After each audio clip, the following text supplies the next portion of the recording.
Hello and welcome from snowy eastern Iowa. Call It Both Ways podcast. We'll talk a little high school basketball. We've got Jeff Johnson here. I'm Jeff Linder with the Gazette. And, well, you got to see a good girls game last night. You got some Wamak East action there with Mount Vernon and Marion. Mount Vernon's ranked number 1 in Class 3A, but boy, they had a scare last night. Tell me a little bit about that, and tell me about the boys' game too that you saw at Marion. Yeah, it was a good game as Marion. It was I think it was a tight game almost most of the way. It seemed like Marion was ahead most of the first half, and it was a 2-point lead, I believe, coming down the stretch, and Mount Vernon really dug in defensively and made a couple of big shots and scored the last 10 points of the game to win by 8. So certainly a scare for the number 1 team in 3A, but yeah, it was a good game. It was easy to tell that these are a couple of quality teams. I know Marion's record, what's about 500, right, Lindy? Yeah, I think they're 7-7. I think they've lost 4 in a row, but Okay, well, it's a young team. It looks like, right? Freshmen, sophomores, yeah. And I like Chloe Meester gives Mount Vernon a 6'3" post inside, and they have some kids that can shoot the 3-pointer, and yeah, they dug down. The Mustangs dug down when they needed to, and came out with a good road win. So yeah, and really good performance by Marion, especially considering that I think their last time out they got beat by, I want to say 37 points by Center Point Urbana, which was a team that Mount Vernon beat handily, a few nights before. So, really, promising performance for Marion heading into the postseason here in maybe about 3 weeks or so. So, yeah, then you had a boys game that looked like it must have flipped on a dime. I'm not sure I've seen quite the change. Marion was down 33-17 with like 2 minutes and change to go in the first half. That's 16 points, folks. And the Wolves end up winning by 19 at the end, 65-47. So, yeah, it was something. You just like I said, you just don't see that big of a flip, man. What's that? 35 points? Yeah. Jeepers. But it was just kind of the perfect storm. Marion shot it like 60% in the second half. Mount Vernon was 0 for 10 from 3-point range and shot like 16%. Marion did a nice job defensively, and the defense led to offense. And, all of a sudden, the Wolves are pulling away and coming up with their best win of the year, over a Mount Vernon team that was ranked 10th in Class 3A. So, it's been kind of an uneven season for Coach Pete Messerly and his boys. There's, let's see, 6-8 now, I believe. So, they hope that this is something that could kind of spur them moving forward. And for Mount Vernon, you got to pick up the pieces, because I believe it's Solon in the annual tire iron game Friday night. So, yeah, it was an interesting doubleheader. Good doubleheader, and good popcorn at Marion as always. So Well, that's what matters. So that's right. I've had 2 really good games in the last 2 nights. I went over to Maquoketa on Monday, and Maquoketa and Iowa City Liberty played a really good non-conference game, and Liberty led for a lot of the game, I think by as many as 12. Maquoketa rallied, and then it was kind of back and forth the last 12 minutes or so. And Janessa Mosley hits a shot, her first and only basket of the game with 3 seconds left to win it for Liberty, 49-48. And just a great game. And then last night I saw Springville and East Buchanan, middle of the pack, Tri-Rivers West teams. But that being said, they're ranked 8th and 9th in the state in Class 1A. So, obviously a possible regional final prequel, I guess you'd say. And Springville scored the first 17 points, and think, boy, that's going to be a blowout. But East Buchanan comes back. They scored the next 7, and then Rowan Jacoby from Springville hits a half-court shot at the buzzer. Ooh. It was her second half-court shot in less than a week. I guess she hit one against Elkader Central on last Thursday. So, wow. And that's, probably something you don't expect out of a 6'2" post that's going to go to South Dakota. But, boy, she's a handy ball player. She had 25 and 17 last night. And Springville ended up winning the game 61-54 in a game that featured 58 three-pointers attempted. Which leads us into today's game, which is, as we were talking off air, 3-pointers and layups pretty much anymore. And sometimes kids got a layup wide open, he'll still kick it out for the 3-pointer. But your thoughts on that? Obviously your dad was a tremendous longtime coach, and Jeff, I don't know what to think. I get it. It's pure math. 3 is better than 2, but it's interesting how, to me, in many ways, that it's taken away a lot, in my opinion, of what used to be important in the game, right? Yeah, and maybe we're at a point, and I don't know how feasible it would be. Maybe we're at a point where the 3-point line in high school needs to move back. It still hugs the top of the key there. Maybe moving it back 1.5 feet, 2 feet would be a good thing. I suppose some gyms, it might be hard to, on the baseline to have the 3-pointer, so close to the sideline. But I don't know. It's a deal where a lot of kids try them anymore. Usually if you had 1 or 2 kids on a team that they're decent 3-point shooters, you had something. But I was looking back at all my my stat sheets from this season. I haven't had a team yet that's tried less than 10, single digit 3-pointers in a game all year. And imagine it's probably even more so for the boys. I have to give it up to Trey McCowan at Cedar Rapids Kennedy, because he has something, and he's developed it, and I would, and perfection is not the appropriate word, but he's really, really good at the mid-range jumper. And that's something you just don't see anymore. The pull up from 15, 12 to 15, or the turnaround from that distance. And he's scoring 20 something, whatever it is, on average per game, and most of that is because of his mid-range game.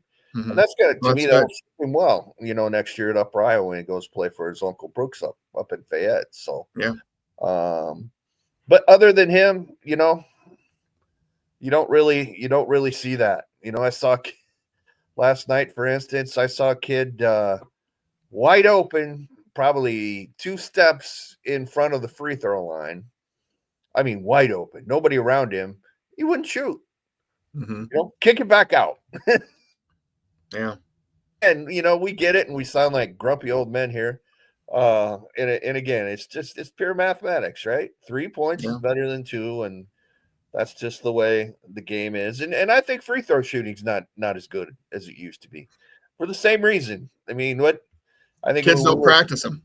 No, exactly. When we were playing, back in the, 08, whatever it was, early 1900s, in the peach basket days. Yeah. What was the first thing you went out when you warmed up? What was the first thing guys did? They went to the free throw line and waited. Went to the free throw line, shot some, little 4-footers to warm up. Step out a couple steps and step out a couple more steps and get to the free throw line. And but I wasn't a good free throw shooter either, so I don't have a whole lot of room to talk. But it's I wouldn't say it's a lost art, but it's something that's not as good as it used to be. And I guess 3-pointers are sexy. Dunking is sexy. Free throws, not so much. One thing I want to also, while we're on topic here a little bit, and again, something we just talked a little bit about before we hit record here on this thing, was the flop rule, which is flopping. It's an emphasis in high school basketball, and this season, so they want it to go away. Basically, the association, the National Federation. So kids that maybe flop and try to get a charge, if it's egregious, you can get a technical. And the discussion last night, me and a couple other guys were coaches and things, or how many times have you seen it this season? And honestly, not very much. But I did see one last night where a kid, he was defending someone. The kid literally just, kind of pivoted, and he went flying, and with the thud and the sound and the that the kid made, you would have thought you'd have to pick him 5 feet up underneath the floor. But they went on with the play. There was no call either way. The young man from Mount Vernon went up and made a shot, and then the referee blew his whistle and gave like a flop, went to the bench and gave like a flop warning. Mm-hmm. So I don't know. Have you seen it at all in the girls' game? No, I haven't seen it at all. And honestly, I don't see a lot of charging fouls. I think the most of the offensive fouls I see are on illegal screens. Yeah, there aren't many instances where somebody just flat out gets run over. But no, I haven't seen it a lot. And that's and you've seen more of that though, right, Jeff? Especially, because I think they're more noticeable because a lot of the screens these days are higher out on the floor. Right. Try and free up around the 3-point line or the free throw area. Yeah, that's where most of them are. And, see quite a few of those. See a lot of those at the college level. Yeah, for sure. For sure. I wanted to Tom Lilly Appreciation Night is Friday night, I understand. Yeah. Is that accurate? That's true. That should be a pretty special night, right? Yeah. Yeah, it's a doubleheader. Xavier hosts Washington in a girls' game that now looks like it's going to be a pretty good ball game because Washington's starting to play well. They're above 500 now, and yeah, that ought to be a really neat night. And looking forward to seeing that. It's obviously very much deserved. It's been great. It seems like it's like the Tom Lilly go away or goodbye tour, and yeah. I know he hates that.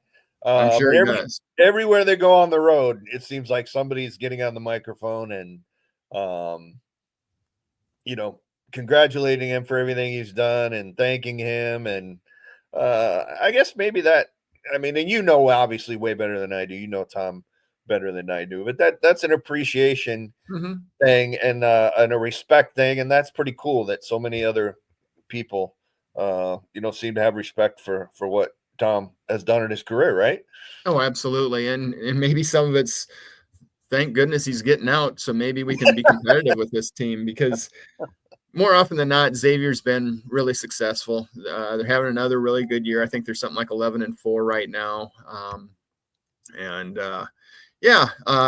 He's done it with a lot of class and a lot of grace. And the last few years, he's opened up about a few things. And he's said that when he was younger, he wasn't as nice as he should have been to the players, and realizing that they were daughters of people and human beings. And he's talked about how he regretted not being at more of his kids' activities when they were younger and still in the house. And I sense a lot of regret from Tom, just based on how maybe 35-year-old Tom Lilly acted and behaved on a basketball court instead of 70-year-old wise Tom Lilly. And but boy, he's been really successful. Can't say enough good things about Tom. And he's been good to us, and certainly going to miss him. And whoever passes takes the torch next year, whether it's Stephanie Potts or somebody totally outside the program or whatever, has some big shoes to fill, and obviously some pretty distinct shoes with those kind of duck shoes or bowling shoes looking like things that he wears. But yeah, kind of an end of an era at Xavier with Tom stepping down, and with Libby Fandel graduating as well. You want to talk about rankings? The girls always come out on Thursdays, yeah. Not a lot of changes. Mount Vernon's still number 1 in 3A. Cedar Rapids Prairie's, I think, number 5 in 5A. Maquoketa's 3 and 4A. I wouldn't think they'd drop much there. Xavier's in the top 10. 3A, Mount Vernon's number 1. Some of those Wamak East teams are, jumping in and out of the poll because they keep beating each other. 2A Regina's number 3 in 2A. Northland's number 2 in 1A. And, like I said, East Buck and Springville are in the middle of that 8-9 mix. And that Tri-Rivers East or West, I'm sorry, Tri-Rivers West is a pretty quality league with the 3 that I mentioned, plus Maquoketa Valley, which is the final area unbeaten in girls basketball. Wow. 15-0. The boys, we everything came out Monday again. There's just a little bit of movement in 4A. Limar 4. Limar had a big win last week, knocked off top-ranked Cedar Falls, give the Tigers their first loss of the season. Really good performance. Looks like Limar is really starting to round into form. I think it's been since 2012 since the Lions have been to the state tournament, which is really something when you think about it, because they had a run of like 8 in a row or something. Yeah, they made it every year for about 12 in a row there for a while. But but this is a really good team, and looking forward to that upcoming Kennedy and Lindmar game. And then you look at 3A. Decorah still hangs in there at 3, even though it lost its first game Saturday to Cedar Rapids Prairie in a makeup game. Xavier's in there at 9, Mount Vernon at 10, and probably will fall out next week after the loss last night. But Jeff, Decorah went all the way over to Council Bluffs. No, Sioux City. No, it was Council Bluffs. It was Council Bluffs. Went all the way over to Council Bluffs for a Martin Luther King Day game Monday. Who'd they play? Sergeant Bluff Luton. At Council Bluffs. At Council Bluffs. So, that's literally going from one corner of the state to the other. So yeah, 3 different corners involved. No flights as far as I know, but and they won the game, which I guess is the most important thing. But that is a haul. No question about that. So give it up. What would that be? 6 hours? Oh gosh, it's got to, right? I would think so. So I guess that's that. It was a nice event. I think there were 3 or 4 games out there. There was one that was postponed between a good Nebraska school and Sioux City East because of cold weather, and I think the school in Nebraska had that rule where you don't go to school and you're not playing any events. So that was one that was postponed. But it was nice crossover thing back over in Des Moines. I think it's Waukee and Valley are both hosting, so not as many Eastern Iowa teams out there in that one, but Kennedy's going to play, I believe, Waukee Northwest. The pairings have kind of been set up, so that's coming up here in a couple of weeks or so. Back to the rankings. Sorry, I got sidetracked in 2A real quick. We have Western Christian still number 1, Monticello 8, Cascade 9, and Northeast Goose Lake 10. in a triumvirate of River Valley teams. However, Monticello and Northeast lost last night, so they will probably both fall out. And then I guess the big news in 1A was Northland actually got ranked.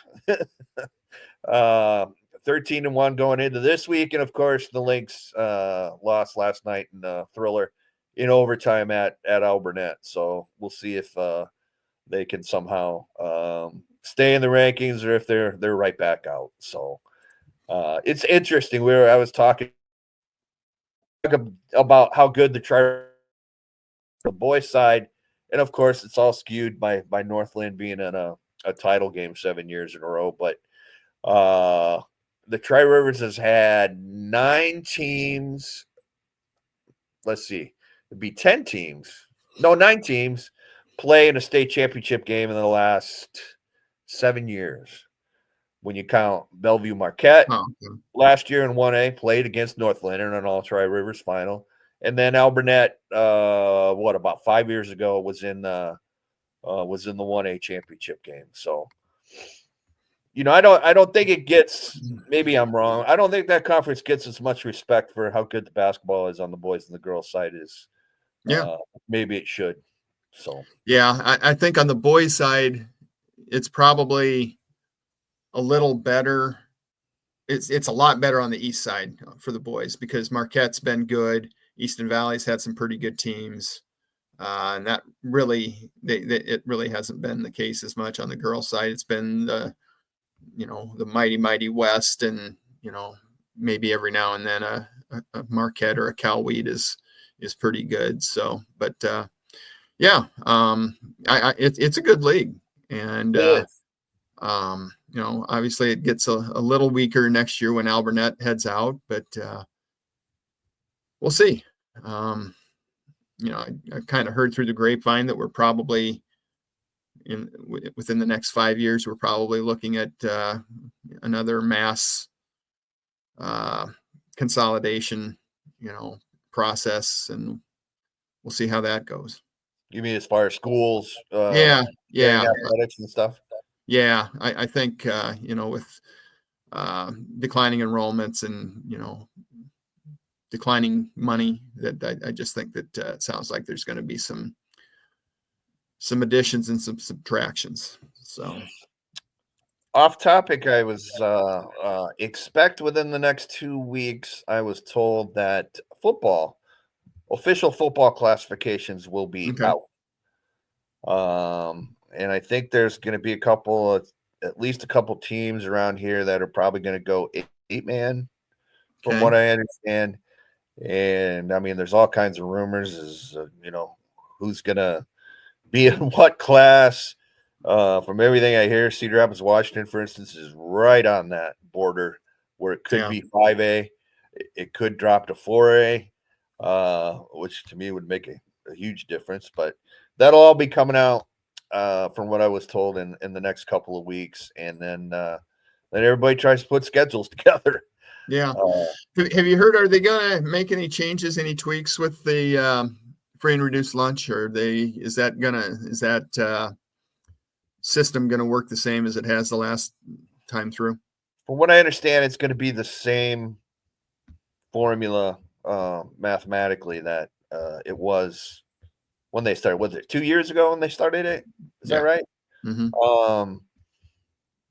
Yeah, it's going to be that exact formula from what I understand. So could be wrong on that, but yeah, like I said, Jeff, I mean, we're almost to February here, and school's got a plan. Yeah. So it'll be interesting to see how that all kind of shakes out in due time, I guess. In due time. Yeah. So we'll be getting Bed's documents then along with that pretty soon, I would imagine. So. Yep. Exactly. Yeah. Exactly. Iowa women struggle bus. Unless you don't want to.